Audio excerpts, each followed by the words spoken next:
Hey everybody, what's up? It's Nicole. Welcome back to my channel. Go ahead and if you haven't already, subscribe to my channel, invite your friends, click the notification bell, and give this video a thumbs up if you don't mind, because it really helps me to get recommended to other people that are looking for recovery and addiction videos.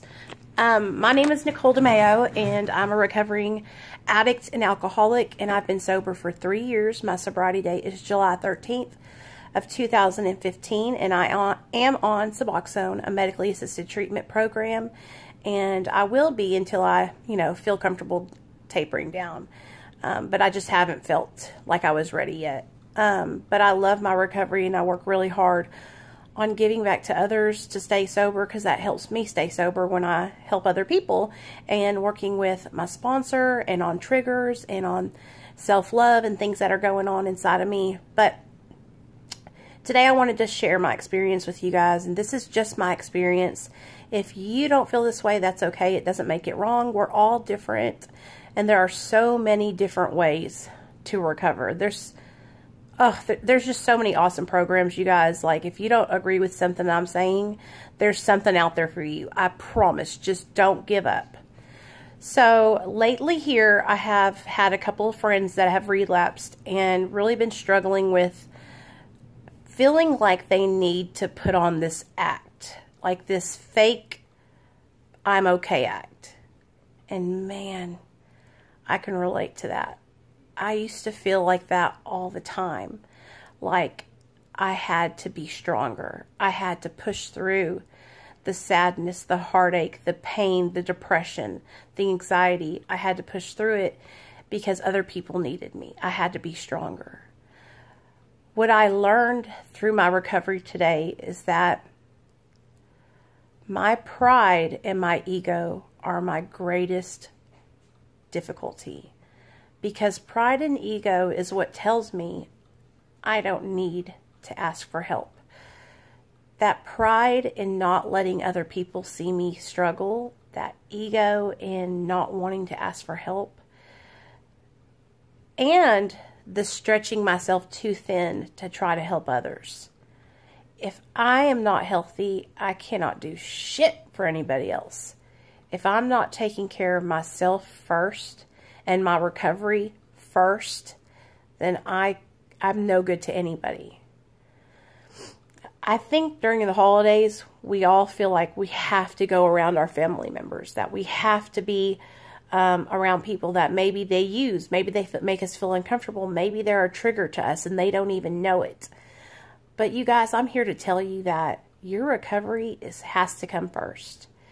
And if going around your mom and dad or your brother or sister, aunts and uncles makes you feel uncomfortable and makes you want to use, then you don't have to go around them. And that's okay.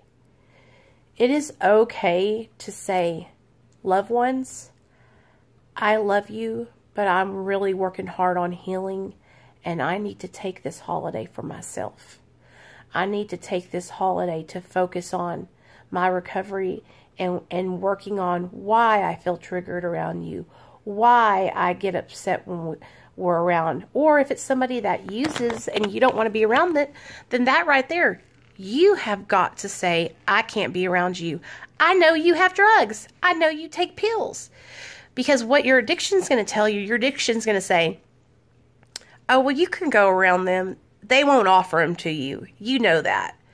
You guys, we are the master of manipulation. We can get an old woman who has one pill left that needs it for her cancer to give it to us. That's how we are. We can get blood out of a turnip.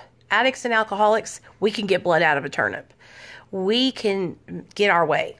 So what we have to start doing, you guys, is looking inside of ourselves. We're not strong enough. I'm not strong enough to go around people that are still using, you guys. At Thanksgiving, my family, they were all drinking wine. And they have a really big, like, wine setup and alcohol setup. And I thought in my mind when I was there, I thought, what if I wasn't strong enough? What if that really triggered me? It doesn't. But there used to be a time when it did. And my parents didn't have alcohol around because they knew that I would sneak into it. But I have been vocal about my recovery, and I have told my parents that, my recovery is my number one priority. And if I didn't feel comfortable with them drinking, I would have told them, I don't like it that you guys are drinking around me. It makes me feel really uncomfortable. And there's nothing wrong with saying that. We don't have to put on a brave face.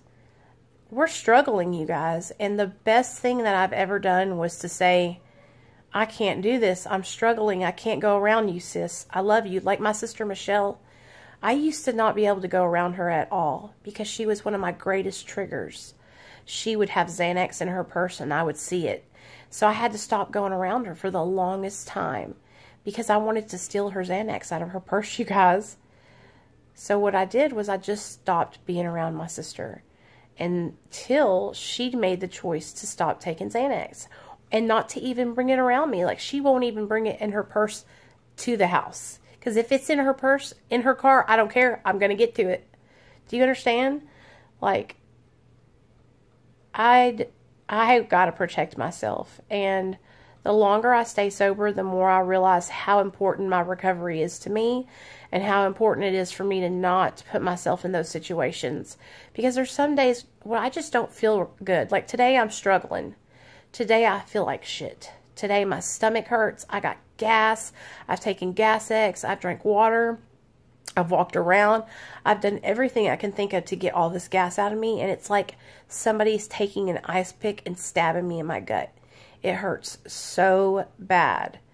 And so we left and came home, and now I'm just relaxing. You guys, it's going to sound like, oh, well, I have to have a self-care day. Sometimes, like, I just have to tune out and just be by myself. Like, I'm laying in the bedroom right now, and I'm just relaxing. And I was like, let me get on here and talk to everybody about it, because I feel like we don't think we deserve it. Like, you deserve to be okay. You deserve to say, I'm not okay, and I need to take a day. You deserve to, don't put yourself around your family if it's a lot of stress, especially if you're early in your recovery. There's going to be many more holidays to come. It is not selfish to act on your recovery and to save yourself.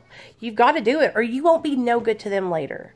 And I watched Jason's video, These Four Walls, and he was talking about how when he goes around his family, he feels like he has to put on this front, and it's like, I know what that's like. I have felt that way too, but I cannot do it anymore. I cannot do it. I don't have the strength. I don't have the strength to fake the funk anymore. I just want to be me. I just want to be by my family, and I want them to respect my recovery. I want them to respect my sobriety. I want them to want it for me, and we've gotten to that point in our friendships and in my family where they respect my recovery, and they know that sometimes I just need time, and it's okay, Jason. I wanted to make this video special for you. It's okay to say, parents, loved ones, whoever, I just need time. I got to get my life together. I've been living like this for 13 years, and I cannot do it anymore. I feel like family members make us feel like we have to... A lot of family members are ashamed that we're addicts. A lot of family members are embarrassed. So they expect you to fake like everything's okay. So that way the other people in the family will think you're all right. So that way nobody's like, is Jason okay? Is so-and-so okay? Is so-and-so... Screw that. Screw that.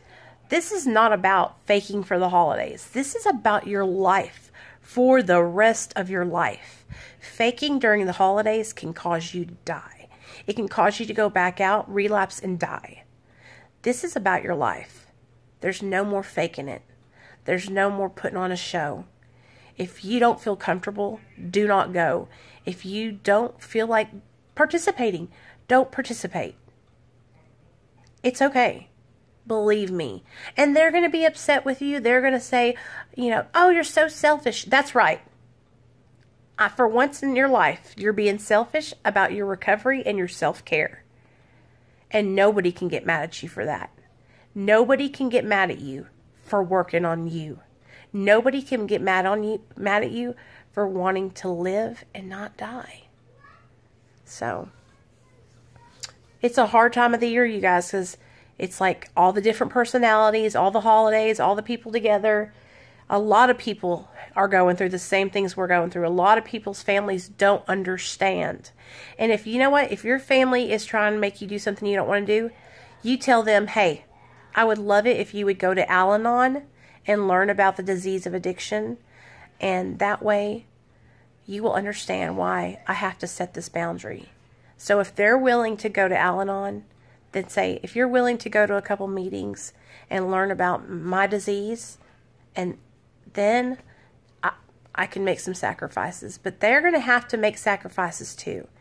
If your family loves you, they'll do anything for you. My mom and dad, my dad, he didn't go to Al-Anon. My dad said, Gina, you go and tell me what it's about. So my mom went to Al-Anon, and she learned all about detaching from me with love. And she detached. She kicked me out. So I'm telling you guys, addiction's hard, and it's a family disease. And if your family thinks that just because you're away that it's not going to affect them, that's not the truth. Addiction is a family disease, and it affects everyone. So in order for you to be healthy, if setting those boundaries is what you need, then do it. And if you need help doing it, you need help talking to somebody, call me. I got you. All right. Love you guys.